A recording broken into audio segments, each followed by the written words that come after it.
আমি শুরুতেই 1971 সালের মহান মুক্তিযুদ্ধের সকল শহীদদের প্রতি গভীর শ্রদ্ধা জানাই।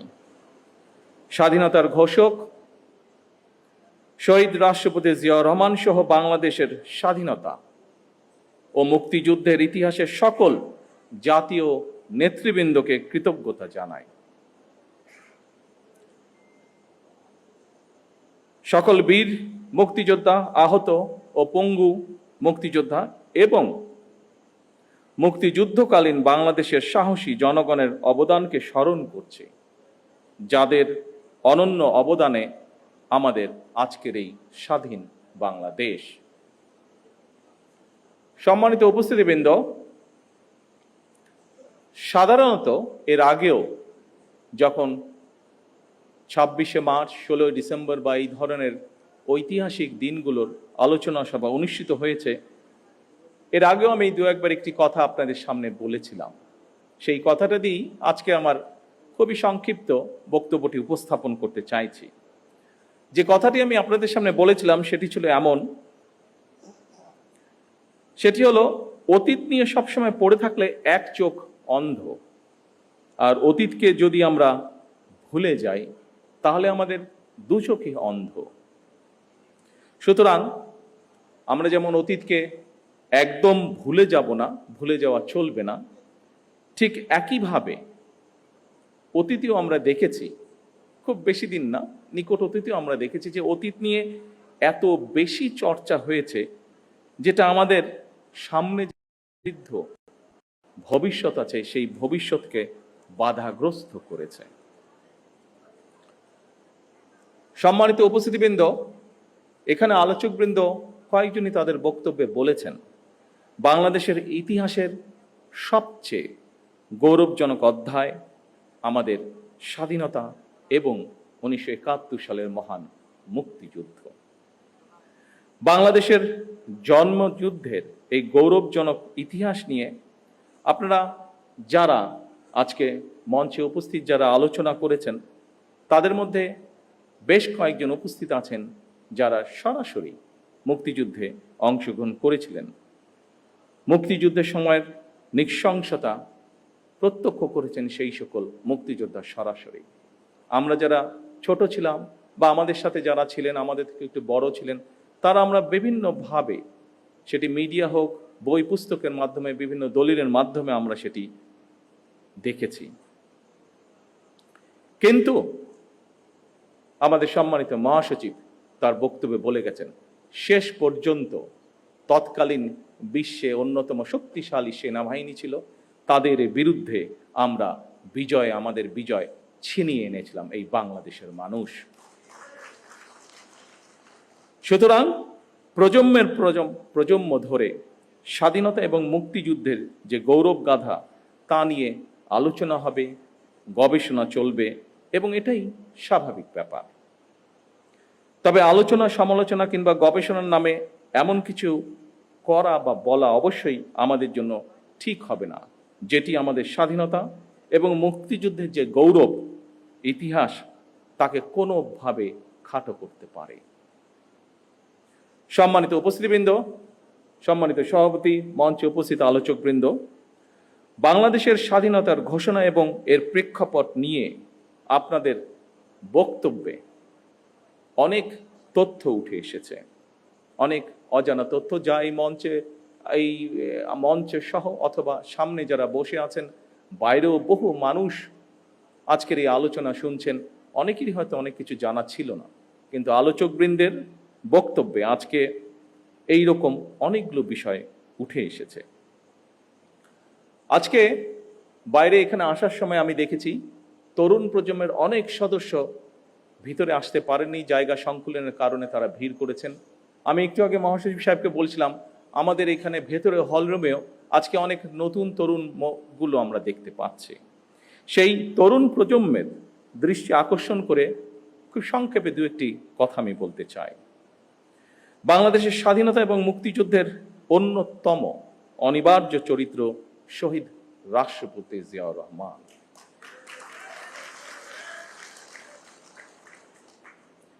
আমরা দেখেছি অতীতে যেভাবে শহীদ জিয়াউর রহমানকে, তার অবদানকে, তার কাজকে খাটো করার চেষ্টা করা হয়েছে, এর থেকেই প্রমাণিত হয়েছে শহীদ রাষ্ট্রপতি জিয়াউর রহমান অবশ্যই বাংলাদেশের মুক্তিযুদ্ধের একজন অনিবার্য চরিত্র। কিন্তু সম্মানিত উপস্থিতিবৃন্দ, শহীদ রাষ্ট্রপতি জিয়াউর রহমান হঠাৎ করেই কিন্তু স্বাধীনতার ঘোষণাটি দেননি। শহীদ জিয়া প্রথম জীবনে অবশ্যই একজন রাজনৈতিক কর্মী ছিলেন না, তিনি একজন সামরিক সৈনিক ছিলেন। তবে তিনি বাংলাদেশের স্বাধীনতার যে স্বপ্ন, সেটি যে তার মনের মধ্যে সেই বোধ শক্তির পথ থেকে লালন করতেন, এটি কিন্তু তার একটি লেখায় ফুটে উঠেছে। স্বাধীনতার চিন্তা চেতনা যে তিনি ধারণ করতেন, একটি স্বাধীন বাংলাদেশের জন্য যে তার একটা দীর্ঘ মানসিক প্রস্তুতি ছিল, সেটি আমরা তার একটি লেখা থেকেই পরিষ্কারভাবে বুঝতে পারি। কথাগুলো আমার নয়, কথাগুলো কারো মন গড়াও নয়, এই কথাগুলো আমরা তার নিজের লেখনী থেকে আমরা জানতে পারছি।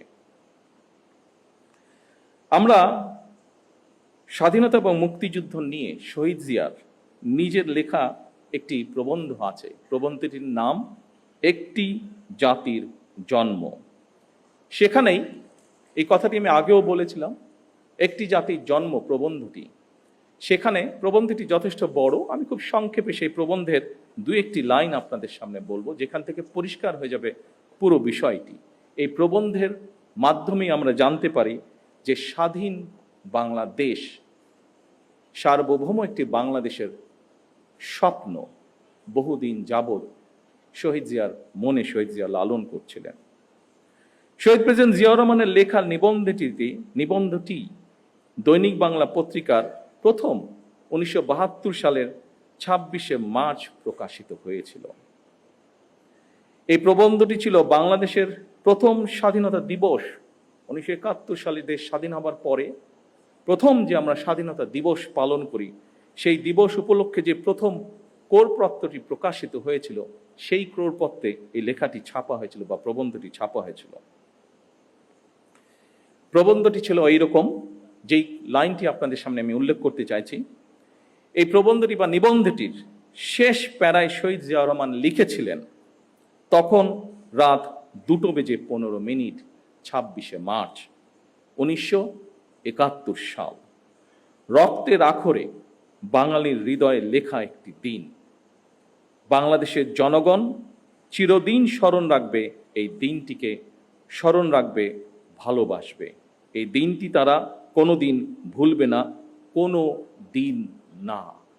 এভাবেই উনি লিখেছিলেন।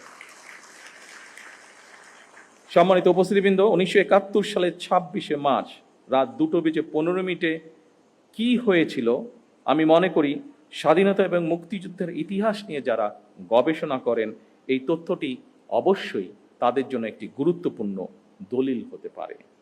কারণ শহীদ জিয়ার লেখা এই 1972 সালের প্রবন্ধটি যখন প্রথম প্রকাশিত হয়েছিল, তখন কিন্তু মাত্র মুক্তিযুদ্ধ শেষ হয়েছে। যারা মুক্তিযোদ্ধা ছিলেন, যারা মুক্তিযুদ্ধের সঙ্গে প্রত্যক্ষ বা পরোক্ষভাবে জড়িত ছিলেন, তারা কিন্তু প্রত্যেকেই তখন বেঁচে ছিলেন, যারা বেঁচে ছিলেন যুদ্ধের শেষের পরে। এই প্রবন্ধটি প্রকাশিত হওয়ার পরে কারো পক্ষ থেকেই আমরা কোনো রকম এমন কিছু আপত্তি বা এমন কিছু কথা পাইনি যা এই প্রবন্ধ বা লেখাটিকে কন্ট্রাডিক্ট করে। শহীদ জিয়ার এই প্রবন্ধটি যে শুধু 1972 সালের 26শে মার্চই প্রকাশিত ছিল তাও নয়, আরেকটি কবে প্রকাশিত হয়েছে সেটি আমি বলছি, এবং সেই সময়টি বলার মাধ্যমে এখানে আলোচকবৃন্দ কিছু কিছু বিষয় বলেছিলেন সেই সময়কার রাজনৈতিক প্রেক্ষাপট বা বিতর্ক। পরবর্তীতে আমরা দেখেছি শহীদ জিয়াকে খাটো করার জন্য বহু অপচেষ্টা হয়েছে। কিন্তু এখন আপনাদেরকে যেই কথাটি বা যেই তথ্যটি আমি দিব বা যেই কথাটি বলবো, তার মধ্যে থেকে একদম সঠিক যুক্তি তর্কের মাধ্যমে প্রমাণিত হয়ে যাবে যে শহীদ জিয়াকে খাটো করার চেষ্টা করা হয়েছে। কিন্তু আগেই আমি বলেছি, যা সত্য তা সত্যই। শহীদ জিয়া যে মুক্তিযুদ্ধের একজন অনবদ্য চরিত্র, এটিকে লুকানোর কোনোই উপায় নেই। সম্মানিত উপস্থিতিবৃন্দ, শহীদ জিয়ার নিবন্ধনটি 1974 সালে আবারও প্রকাশিত হয়েছিল সাপ্তাহিক বিচিত্রা। বিচিত্রা নামে একটি ম্যাগাজিন ছিল সাপ্তাহিক, সেটিতে প্রকাশিত হয়েছিল। শহীদ জিয়ার লেখা একটি জাতির প্রবন্ধ লেখাটি আমাদের মুক্তিযুদ্ধের একটি অনন্য দলিল। 74 সালেও আবার যখন প্রকাশিত হয়েছিল, কারোরই কোনো আপত্তি ছিল না, এবং শহীদ জিয়া তার লেখায় যা যা বলেছিলেন অবিকল ছিল। সেই সময় সরকারে কারা ছিল, রাজনৈতিকভাবে কারা কোথায় অবস্থান করছিল, আমাদের কম বেশি প্রত্যেকেরই ধারণা আছে। কিন্তু সেই সময় তৎকালীন সরকার অথবা রাজনৈতিক ব্যক্তিত্ব কেউ শহীদ জিয়ার কোনো লেখার, প্রবন্ধটির কোনো বক্তব্যকে কেউ কোনোভাবেই খণ্ডন করেননি, চেষ্টাও তারা করেননি। কারণ সেই সময় যারা ছিলেন তারা জানতেন শহীদ জিয়ার প্রতিটি বাক্য, প্রতিটি শব্দ প্রবন্ধে লিখিত সত্য সেগুলি।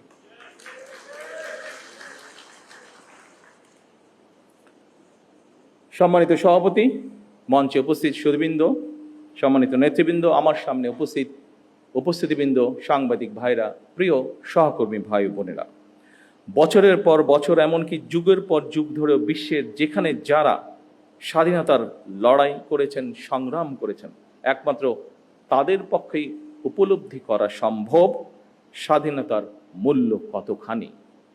সম্মানিত মহাসচিব সাহেব ওনার বক্তব্যে ছোট্ট একটি কবিতার মাধ্যমেও একইভাবে কথাটি তুলে ধরেছেন। আমরা যদি একটু পাশে তাকাই তাহলেই দেখতে পারবো স্বাধীনতার গুরুত্ব এবং তাৎপর্য উপলব্ধি করতে পারছে স্বাধীনতাকামী ফিলিস্তিনের মানুষ। লক্ষ প্রাণের বিনিময়ে আমরা 1971 সালের আমাদের স্বাধীনতা অর্জন করেছি। হাজারো প্রাণের বিনিময়ে আমরা 2024 সালে দেশ এবং স্বাধীনতা রক্ষা করেছি। সম্মানিত সহকর্মীবৃন্দ, এখানে আজকের এই আলোচনা সভায় আমার সামনে এরকম অনেকে উপস্থিত আছেন যারা 2024 সালের সাক্ষ্য। 2024 সালে যারা বিভিন্ন প্রতিকূল পরিস্থিতির ভিতরে থেকেও, বিভিন্ন অত্যাচার নির্যাতন সহ্য করেও আপনারা কিভাবে প্রতিরোধ গড়েছিলেন, কিভাবে আপনারা স্বৈরাচারকে দেশ থেকে বিতাড়িত করেছিলেন। আমরা আমাদের বহু সহকর্মীকে সেদিন হারিয়েছি। সম্মানিত উপস্থিতিবৃন্দ, প্রতিটি প্রাণের স্বপ্ন আছে, আকাঙ্ক্ষা আছে। স্বপ্ন ছিল, আকাঙ্ক্ষাও ছিল। সেই আকাঙ্ক্ষা পূরণেই তারা সাহসের সঙ্গে, যারা সেদিন লড়াই করেছিল, তারা সাহসের সঙ্গে অধিকার আদায়ের জন্য লড়াই করেছিলেন 71-90-90-তে। 1971 সাল থেকে আজ পর্যন্ত প্রতিটি আন্দোলন সংগ্রামের সকল শহীদদের আকাঙ্ক্ষা ছিল সাম্য, মানবিক মর্যাদা এবং সামাজিক ন্যায় বিচার ভিত্তিক দাবিদার মুক্ত একটি স্বাধীন, সার্বভৌম, নিরাপদ, গণতান্ত্রিক বাংলাদেশ প্রতিষ্ঠা, যা আলোচকবৃন্দ এখানে উল্লেখ করে গিয়েছেন। প্রিয় সহকর্মী ভাই বোনেরা, আজকে আপনারা এখানে খুবই সীমিত আকারে উপস্থিত আছেন। আপনাদের মাধ্যমে এবং সামনে মিডিয়ার সহকর্মীবৃন্দ ভাইয়েরা উপস্থিত আছেন, তাদের মাধ্যমে সমগ্র বাংলাদেশে আমার দলের সহকর্মীদের সহ প্রত্যেকটি গণতান্ত্রিক মানুষের কাছে আমি একটি কথা তুলে ধরতে চাই আজকে আমাদের এই মহান স্বাধীনতা দিবসে। আমাদের আকাঙ্ক্ষা সীমাহীন হলেও সম্পদের সীমাবদ্ধতা আমাদের রয়েছে।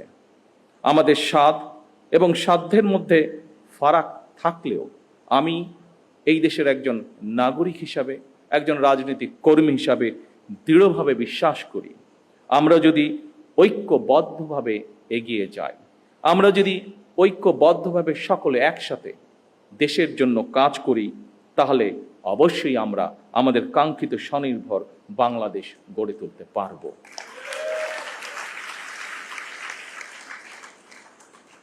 বর্তমান গণতান্ত্রিক সরকার আপনাদেরই সরকার। বর্তমানের গণতান্ত্রিক সরকার এদেশের মানুষের নির্বাচিত সরকার। বর্তমানের গণতান্ত্রিক সরকার এদেশের মানুষের প্রতিষ্ঠিত সরকার।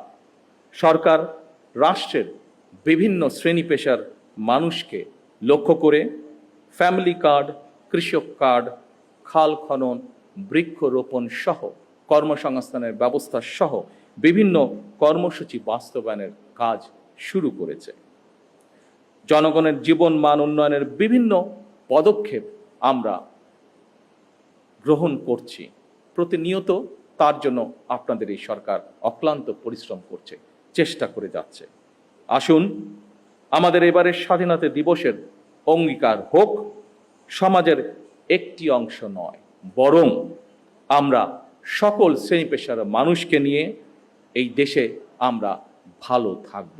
এটি হোক এই স্বাধীনতা দিবসের অঙ্গীকার।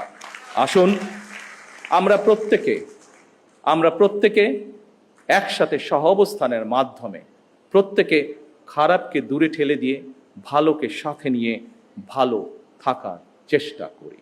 এই হোক আমাদের আজকের স্বাধীনতা দিবসের অঙ্গীকার, প্রত্যাশা, প্রতিজ্ঞা, শপথ। আল্লাহ হাফেজ। বাংলাদেশ জিন্দাবাদ।